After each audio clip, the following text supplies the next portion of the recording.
This presentation on nonprofit consulting, tips and tricks for successful email fundraising, is brought to you by IPM Advancement. One of the hottest topics in nonprofit consulting is how to craft successful fundraising emails. With the competition being brutal for every contribution dollar, you need your message to reach and move your donors. To accomplish your goals, you must know everything there is to know about email fundraising. To help, we've used our experience in nonprofit consulting, as well as industry research, to develop a list of email best practices. These suggestions are divided into 4 sections: distribution, content, lists, and evaluation. According to industry research, the vast majority of email recipients don't have separate business and personal email accounts. Or, if they do, they often are routed to one inbox. So don't worry about getting one account or the other.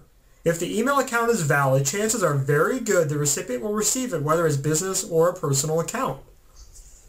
Conventional wisdom used to say weekdays, especially Tuesdays and Wednesdays, were the best days to send emails. However, the weekend, surprisingly, is the new it time. Research shows that the highest click-through rates happen on Saturday and Sunday, and the most unsubscribes happen on Monday and Tuesday. Time of the day for nonprofit emails seems to be between 6 a.m. and 7 o'clock a.m. During this time frame, most recipients open and click emails. But don't forget about mobile. Recent stats indicate that over 80% of people read their email on smartphones. If your fundraising email can't be easily read on a mobile device, it will be deleted and you've lost a potential donor. Over time, you'll learn your recipients' behaviors regarding your emails. As patterns emerge, you should begin to establish schedules and content based on this behavior. Don't deviate from your message. Stay on track and keep it relevant. Donors give because they want to help others, so keep their motivation in mind when you craft your message. Always get to know your donors and tailor your messages to them. Think carefully about your subject line since it has the potential to cause your donor to hit open or hit delete. Industry research shows words like e-newsletter, issue, weeks, edition, survey, learn, now, and post in the subject line tend to improve the odds of having the email opened.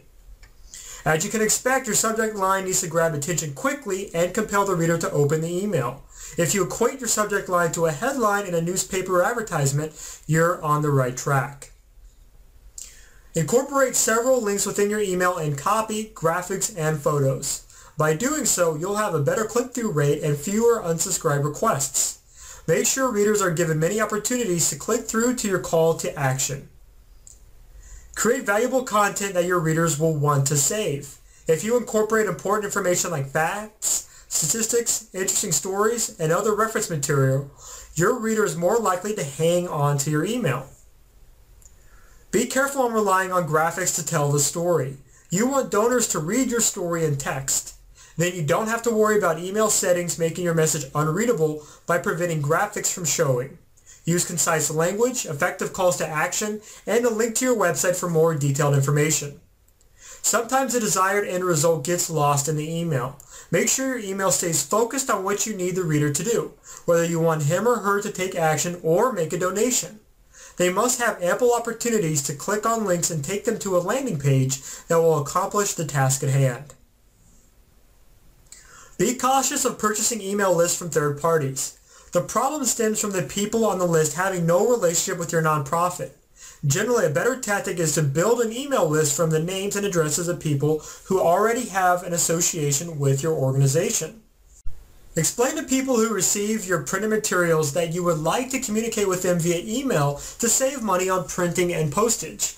You may be able to demonstrate how much more money you can put toward your cause by communicating electronically. In exchange for an email address, you can provide a benefit like some new information. Using social media like Facebook and Twitter can provide opportunities for people to sign up for your e-newsletter or other programs. You'll be able to easily add email addresses through these links. Just like on social media, you should have a sign-up form on your website too. Anyone who visits your site should easily find a simple form to enter into their email address. Consider conducting a promotion online or at your next event. Give away something of value like an iPad and announce the winner via email. In exchange for the cost of the giveaway, you'll collect a bunch of good email addresses. Even if you follow all the best practices, you still want to test your fundraising emails. Good emails can be made better. You may find by tweaking your subject line, design, the content, or distribution time, it can improve your results. So how do you test? Here's a simple split testing technique we recommend to our nonprofit consulting clients. Create 2 emails and send each to separate 10% segment of your list. Monitor and evaluate the responses. Determine which email was most successful and then send that one to the remaining 80% of your list. Every marketing campaign must be measured for effectiveness. The typical way to evaluate a campaign is to track results against the investment. You should find fundraising email is no different.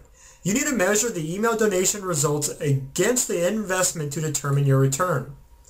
Most email fundraising campaigns begin with a return on investment goal, and then the campaign results are measured against these goals to determine success. Because of its many benefits, email fundraising has become one of the most widely used fundraising tools available today. Nonprofit consulting firms recommend email fundraising for its relatively simplicity, speed, and affordability. By adhering to these tips, you'll be able to improve your email program ROIs. IPM Advancement offers over 75 years of accumulated nonprofit consulting experience. We typically begin a client engagement by auditing annual fundraising, membership, or advocacy programs. During this process, IPM Advancement examines the entire annual giving program in terms of donor communications, organization history, database issues, donor demographic and psychographic profiles, fundraising history, pipeline development, internal and external challenges, and more. Our goal is to create greater clarity for our nonprofit consulting clients over their annual giving, membership, and advocacy programs, and then help them achieve higher levels of success. About the author.